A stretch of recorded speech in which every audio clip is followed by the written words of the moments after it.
Hello, everyone, and welcome to the Labour Justice Barometer podcast. I'm Aisha Adam. And I'm Debbie Collier.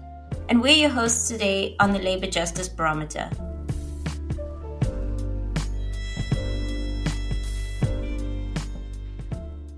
The 1st of May is International Workers' Day, and in today's episode, we take a look back in time and we look forward to the future and the role and future of worker organizations and trade unions.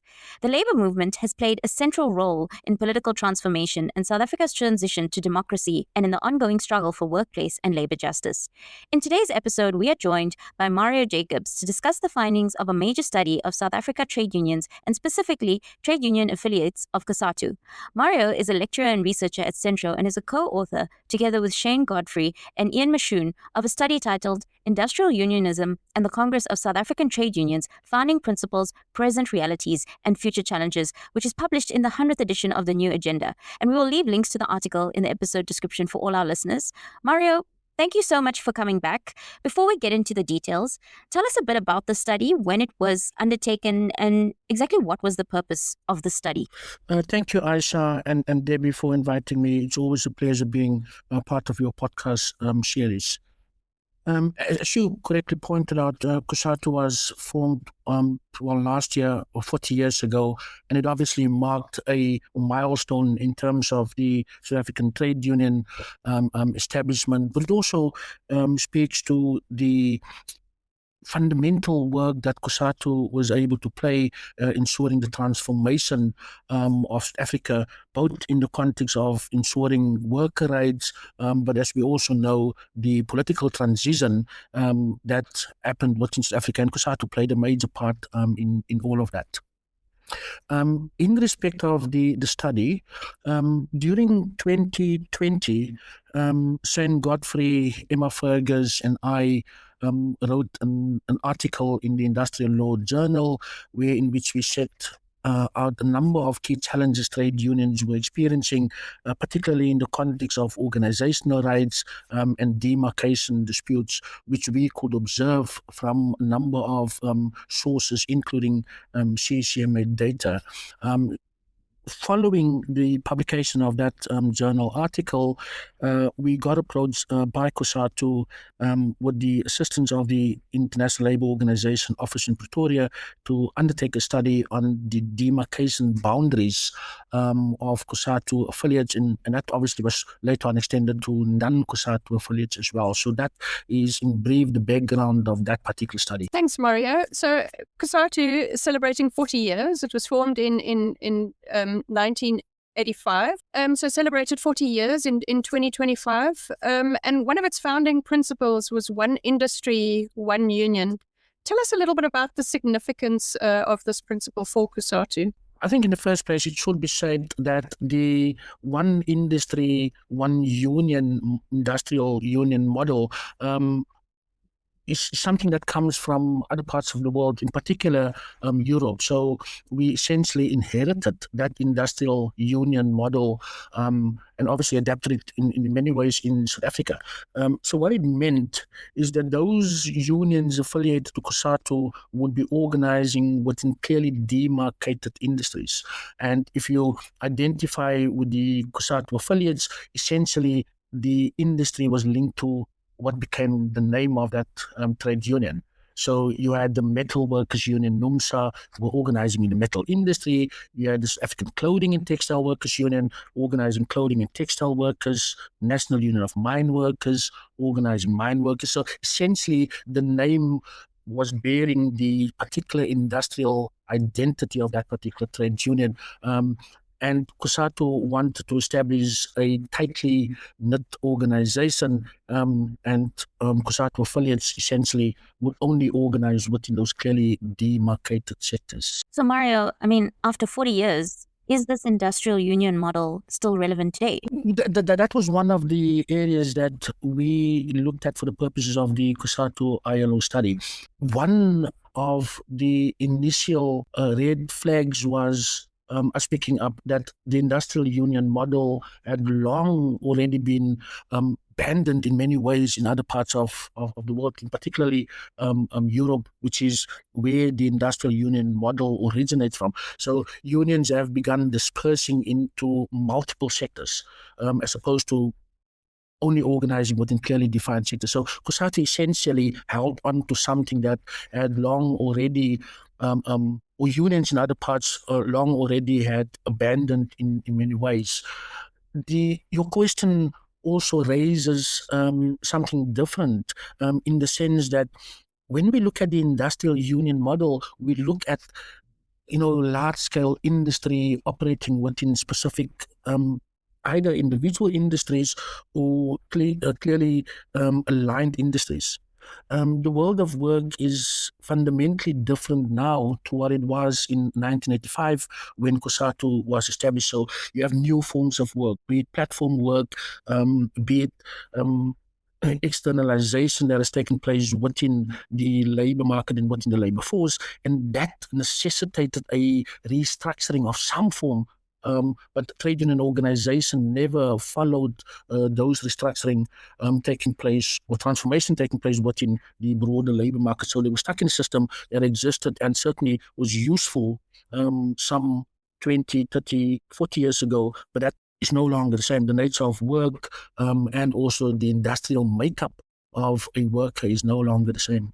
So, Mario, it's obvious that the kinds of challenges that you're speaking about in terms of the changing nature of work and industrialization processes, these are not unique to COSATU or the South African context.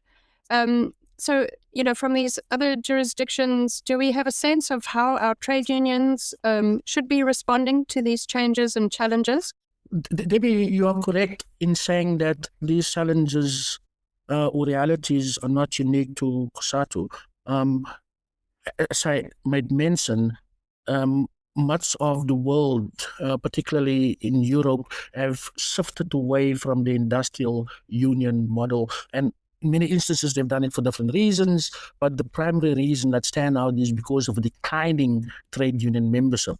In the context of South Africa, what we are observing more and more is trade unions organizing a much bigger spectrum or scope of worker. So, for example, as I earlier indicated, you would have the National Union of Metal Workers of South Africa primarily organizing workers in the metal and related industries. We know that NUMSA as an organization, for example, organizes in the road passenger transport, they organize in the road freight transport, they organize in aviation, they even organize in higher education. None of those sectors were aligned to the historical organizing scope of the National Union of Metal Workers, as an example. And we see similar examples with the National Union of National Union of Mine Workers, that used to be primarily a mine workers union. They then went into construction. They're now into ceramics, into plastics, into motor industry, into metal industry.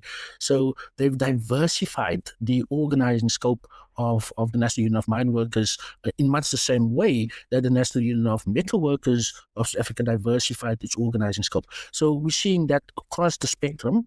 But we're also seeing many trade unions being set up as a result of splinter groups leaving a trade union because of political or other differences, establishing their own trade unions with as low as 100, 200, 300 members. So the number of trade unions in Africa is certainly significantly increased, but fundamentally, when they register as trade unions, they set themselves up as either multi-sectoral trade unions or general trade unions, meaning that they organize literally in all industries of the South African economy.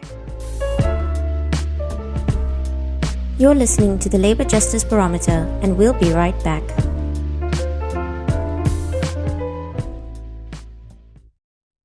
And Mario, the literature from experiences abroad and reflections on the future of work talk about reinvigorating or revitalizing trade unions. Do we have a sense of what this means or how this could happen in the South African context? When we did the COSATU/ILO study, the one thing that stood out is that there's no blueprint.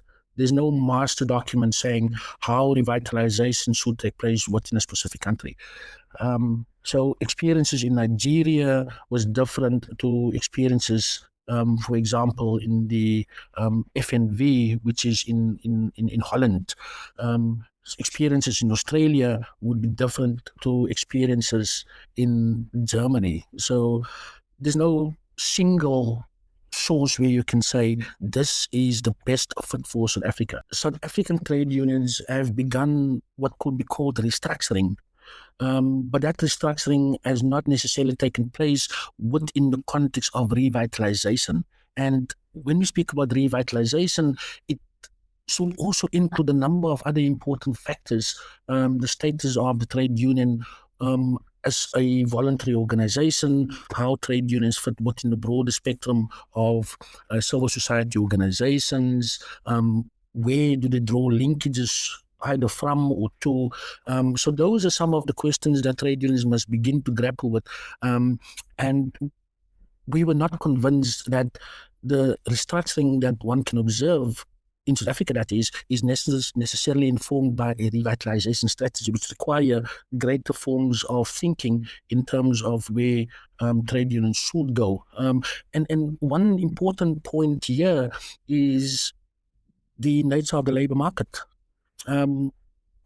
Currently, the definition of a trade union is an association of employees, meaning the existence of an employment contract that will then enable an employee to belong to a trade union. And that is the legislative definition of a trade union. A Uber driver who currently is not classified as an employee, by virtue of that definition in the LRA, cannot become a member of a trade union. We've seen matters, for example, like the Somalia Workers Forum, where they sought to be established as a trade union, albeit for slightly different reasons. There were certain prohibitions on that. But there are many examples where Uber drivers, where delivery drivers for Mr. Delivery, 60/60 drivers, by virtue of not being classified as employees, have been unable to have their own form of self-organization. But we are beginning to see some form of changes, and hopefully when the new legislation is approved in its current form, there will be space for such forms of work organizations. Thanks, Mario. So I think you're taking us to a good place for us really to ask and apply our labor justice barometer, where red indicates that we have a labor justice problem, and green indicates that we're doing well in terms of meeting labor justice needs. So I think we can assume then that our barometer in this context is somewhere in the orange. I would probably say that it is in between, more orange than either green or red.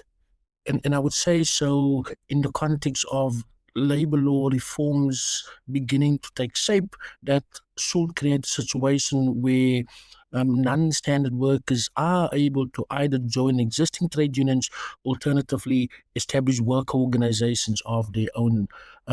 But it will still take a long way for us to get to the green that we seek insofar as the labor justice barometer is concerned. Thanks, Mario, and thanks for giving us such a great analysis and a great teaser of the study. We will also leave links to a central webinar where our 3 authors actually discuss the study with COSATU and participants. And of course, Mario, I hope we can have you back on the podcast. Always a pleasure. And of course, happy Workers' Day to you and to all our listeners. We honor the dedication, resilience, and hard work of workers everywhere who labor each day to sustain themselves, their families, and of course, build our communities. Debbie, thanks so much once again, and I'll see you in the next one. Thanks so much, Aisha, and thanks, Mario, for joining us. This podcast is not intended to constitute legal advice.